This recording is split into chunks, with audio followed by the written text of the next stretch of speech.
सभी किसान साथियों का एक बार फिर से आपके अपने YouTube चैनल पर स्वागत है। किसान साथियों, उम्मीद करता हूं आप सभी बहुत अच्छे होंगे। अगर आप चैनल पर पहली बार आए हैं तो चैनल को सब्सक्राइब कर वीडियो को लाइक कर दीजिएगा और अपने मित्रों को शेयर कर दीजिएगा। किसान साथियों, आज के इस वीडियो में आपको चने की उन्नत एडवांस खेती किस तरीके से करनी है इस विषय पर चर्चा करने वाले हैं।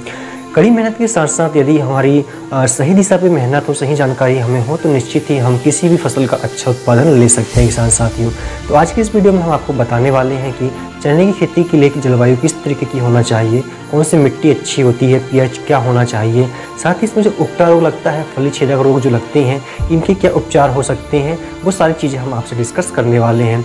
खेत की तैयारी से लेकर फसल की कटाई तक की जो भी बीच में जानकारी होगी वो आपको इस वीडियो के माध्यम से मिलने वाली है। सबसे पहले हम बात कर लेते हैं कि चने के लिए जलवायु किस तरीके की होना चाहिए। तो इसके लिए ठंडी शुष्क जलवायु सर्वोत्तम होती है। तापमान इसमें 18 डिग्री सेल्सियस से लेकर 30 डिग्री सेल्सियस का तापमान सर्वोत्तम माना जाता है।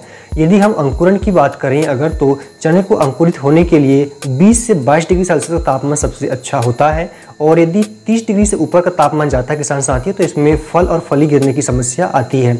और यदि 18 डिग्री से नीचे का तापमान जाता है तो फलों की संख्या और फूलों की संख्या इसमें कम आती है और पाले की भी स्थिति देखने को मिलती है। सर्वोत्तम तापमान की हम बात करें अगर, तो 18 डिग्री सेल्सियस से लेकर 30 डिग्री सेल्सियस का तापमान सबसे अच्छा होता है। किसान साथियों, मिट्टी की बात करें अगर, तो चने की फसल के लिए जो है ज़्यादा रेतीली जो मिट्टी होती है वो उपयुक्त नहीं होती है किसान साथियों। इसके अलावा यदि आपके पास में लाल मिट्टी हो, लैटेराइट मिट्टी हो, काली मिट्टी हो, दोमट मिट्टी हो, इन सभी में हम चने की खेती कर सकते हैं। रेतीली भूमि में भी कर सकते हैं लेकिन उत्पादन हमें उतना अच्छा देखने को नहीं मिलता है किसान साथियों।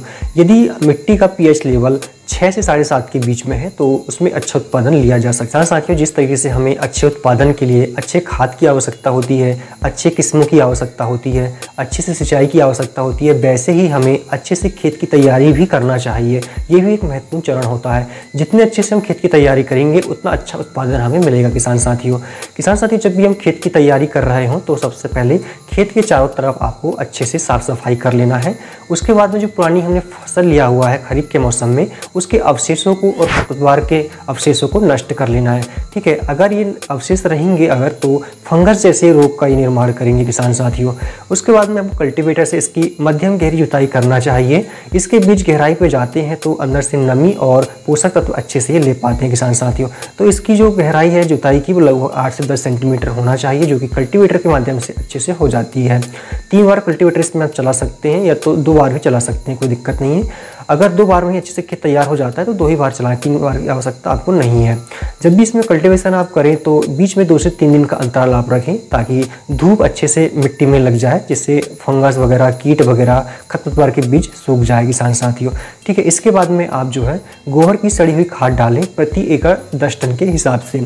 फिर रोटावेटर चलाकर इसे आप जो है समतल कर लीजिएगा। किसान साथियों, अगर हम कुछ उन्नतशील किस्मों की बात करें अगर, तो अलग अलग क्षेत्रों के लिए अलग अलग किस्मों का विकास किया गया है। आप जिस क्षेत्र में रहते हो वहाँ के लिए जो किस्मों को विकास किया गया है उनकी बुआई कीजिएगा आप। आज हम जो किस्म बताने वाले हैं इनको मध्य प्रदेश, छत्तीसगढ़, राजस्थान, गुजरात, महाराष्ट्र, इसके अलावा यूपी, बिहार में भी बोया जा सकता है किसान साथियों।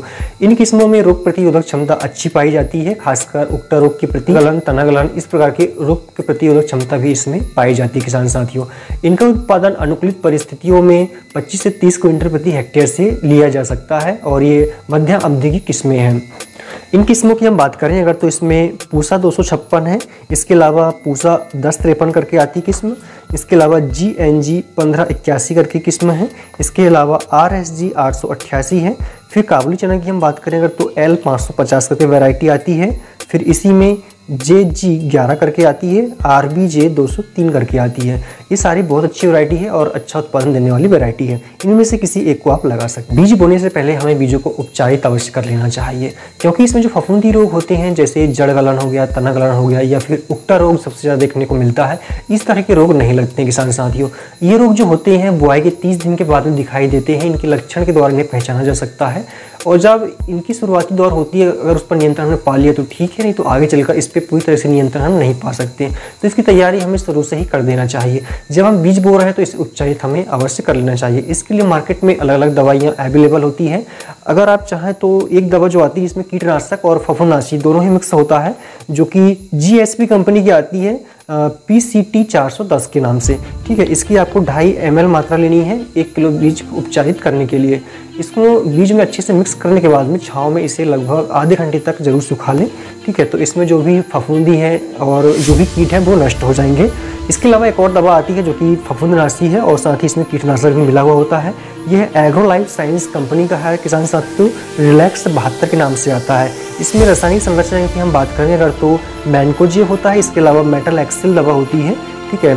इसमें जैसे कि उपकर रोग हो गया, बीज का झुलसा रोग हो गया, ठीक है, डैम्पिंग ऑफ हो गया, जड़ गलन, तना गलन, इस तरह के जो रोग होते हैं इन पे कंट्रोल पाया जा सकता है। इसकी 2 ग्राम मात्रा लेनी है आपको प्रति किलोग्राम बीज के हिसाब से। इन दोनों में से किसी एक को लेना है, दोनों को नहीं लेना है किसान साथियों। किसान साथियों, हमें अच्छे उत्पादन के लिए इसकी बुआई कब करना चाहिए? तो चने से अच्छा उत्पादन लेने के लिए जो असिंचित क्षेत्र है वहाँ पे 15 अक्टूबर से पहले हमें इसकी बुआई कर देना चाहिए।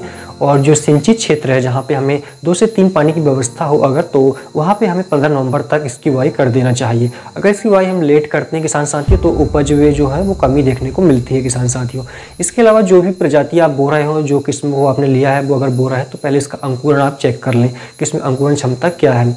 चेक आपको कैसे करना है? आपको 100 दाने लेना है चने की, उसे आधे घंटे पानी में भिगोकर रखना है। निकालने के बाद में जूट के बोरे में लपेटकर उसे आपको 3 से 4 दिन के लिए रख देना है। 4 दिन के बाद इसमें आपको देखना है कि कितने बीज अंकुरित हुए हैं। अगर 90 बीज अंकुरित हुए हैं तो जो अंकुरण परसेंटेज है वो 90% रहेगा आपका, वो आप बिल्कुल बो सकते हैं। बहुत अच्छी किस्म है और उसका अंकुरण क्षमता भी बहुत अच्छी है। आगे हम बात करें कि इसकी बुआई की विधि क्या होना चाहिए। किसान साथियों, बुआई हम हल के द्वारा भी कर सकते हैं और स्प्रे के माध्यम से भी कर सकते हैं, पर आपको ध्यान में रखना है कि बीज जो है 7 से 8 सेंटीमीटर गहराई पर जाना चाहिए किसान साथियों। आप नमी भी चेक कर लें, अगर नमी कम है या नमी नहीं है तो बुआई से 8 दिन पहले इसकी हल्की सिंचाई आप कर लें किसान साथियों, उसके बाद में बुआई कीजिएगा। बुआई आप पंक्तियों में कीजिएगा। पंक्ति से पंक्ति की दूरी आप जो है वो 30 सेंटीमीटर रखें और पौधे से पौधे की दूरी आप 8 से 10 सेंटीमीटर रख सकते हो। ये आप काबुली चना बो रहे हैं किसान साथियों तो पंक्ति से पंक्ति की दूरी आप जो है वो थोड़ी ज़्यादा रखिएगा, 45 सेंटीमीटर के आसपास की रखिएगा। और पौधे से पौधे की जो दूरी है 10 से 12 सेंटीमीटर की आपको रखना चाहिए और गहराई बीज की 8 से 10 सेंटीमीटर होना चाहिए। आगे हम बात करें कि 1 एकड़ में बोने के लिए हमें कितने बीज की आवश्यकता होती है, तो ये अलग अलग प्रजातियों पर, अलग अलग किस्मों पर जो है वो निर्भर करता है। कुछ प्रजाति के जो बीज होते हैं वो बारीक होते हैं तो बोने के लिए वो कम लगते हैं, कुछ मध्यम आकार के होते हैं, कुछ मोटे होते हैं। तो अगर हम एक एवरेज जोड़ें अगर, तो 35 से 40 किलोग्राम प्रति एकड़ के लिए बीज जो है पर्याप्त होता है किसान साथियों। किसान साथियों, बोने के समय हमें कौन कौन से खाद डालना चाहिए? तो चना एक ऐसी फसल है जिसमें सबसे कम खाद की हमें आवश्यकता होती है। इसकी जड़ों में गांठें पाई जाती है जिससे वायुमंडल से नाइट्रोजन ग्रहण करते रहती हैं। तो शुरुआती तौर पर जब बुआई हम कर रहे हो तो इस समय हमें कौन कौन सी खाद डालना चाहिए? तो इसमें हमें लेना चाहिए 1 बैग DAP का जो कि 50 किलोग्राम का आता है, वो आपको लेना है। इसमें 20 किलोग्राम आपको यूरिया मिलाना है, 20 किलोग्राम पोटास मिलाना है, 10 किलोग्राम जो दानेदार सागरिका आती है वो आपको लेना है, 5 किलोग्राम इसमें आपको माइक्रो न्यूट्रिएंट्स लेना है कोई भी अच्छी कंपनी का। इसमें 5 किलोग्राम आप जिप्सम भी डाल सकते हैं किसान साथियों। इनका मिश्रण बना के आप जो है बुआई से पहले पूरे खेत में छिड़काव कर दीजिएगा, इसके बाद में आपको बुआई करनी है। इसके अलावा किसान साथियों मैं आपको बता दूं कि आगे आपको जो है कोई भी खाद डालने की आवश्यकता नहीं है, सिर्फ पहली बार मतलब बुआई के समय ही इसमें खाद डाल दीजिएगा, आगे आपको किसी भी खाद की इसमें आवश्यकता नहीं होती है। इसके अलावा हम अगर सिंचाई की बात करें अगर, तो इसमें 2 से 3 सिंचाई की आवश्यकता होती है। शुरुआती तौर पर यदि खेत में नमी है तो हमें शुरुआत में सिंचाई करने की आवश्यकता नहीं है। अगली सिंचाई हमें फूल अवस्था में करनी है जो कि 40 से 45 दिन में करनी है।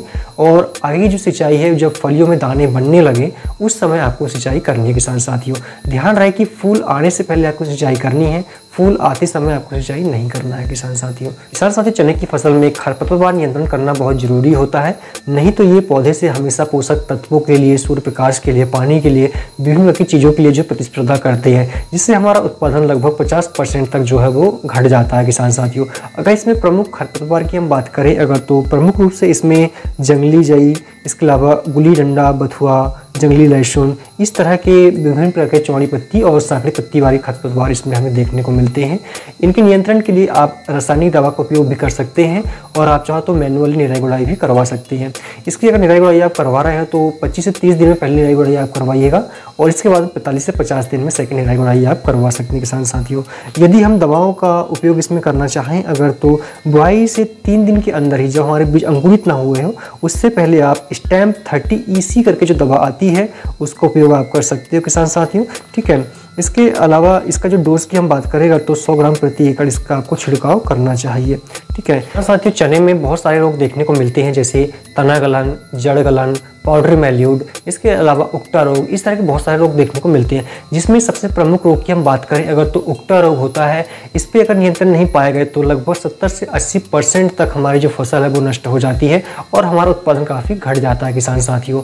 इसके लक्षण बहुत आसानी से पहचाने सकते हैं।